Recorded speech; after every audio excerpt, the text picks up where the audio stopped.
pay them up to the time we shut them down, and we're done.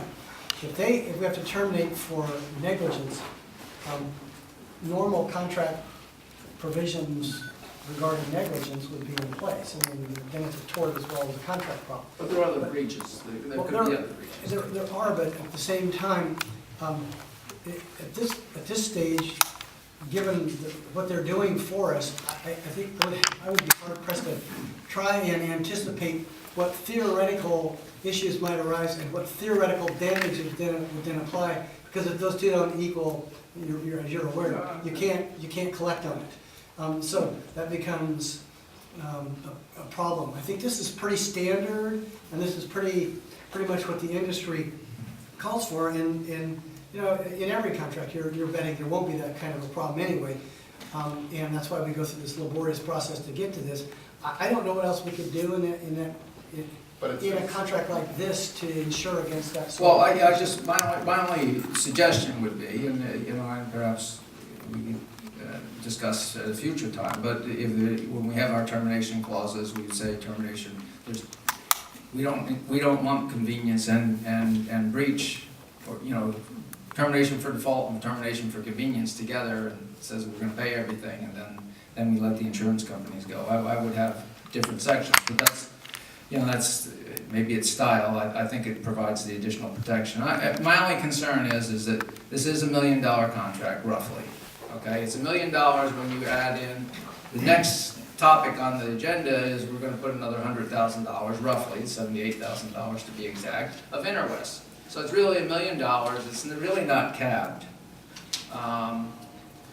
You know, so it does give me some concern. I'd rather have seen a fixed price contract where they know what the scope is, but I understand there's some moving parts here. All that said, I do like the fact that it was brought up that these guys focused 100% on budget. Budget is extremely important, and it's going to be adherence to the budget and making this thing a doable deal is what's going to make this project get done and get done quickly. And the 5-0 vote, I don't want to go against the committee, the very esteemed people on the committee, and I appreciate all the effort that they all put in. But I am very concerned about essentially the $1 million project management before we even pick up a dime, and then the cost, you know, allocations. So those are my comments, and Bill, I'll leave it to you as to whether or not you think that you need to make any additional changes in the contract. But they are concerns of mine. I don't think it gives us proper protection, the taxpayer, proper protection for their $1 million. You know, we shouldn't be making quick decisions on even $1,000 for the taxpayer, but $1 million in total is something that we should really scrutinize and put proper safeguards in. And I would have liked to have seen just one last comment. Normally on these things, Mike, we do like to put in, I'd like to see the evaluation criteria and how everybody voted. Remember, you've been putting those things in the past, and it'd been nice to see the manpower loading and something a little bit more about your company, because we don't have the proposals. So we're up here making $1 million decision, and we don't have really all the data to make the decision and to say, yeah, it's a good decision or not. And so I'm a little bit uncomfortable from that standpoint.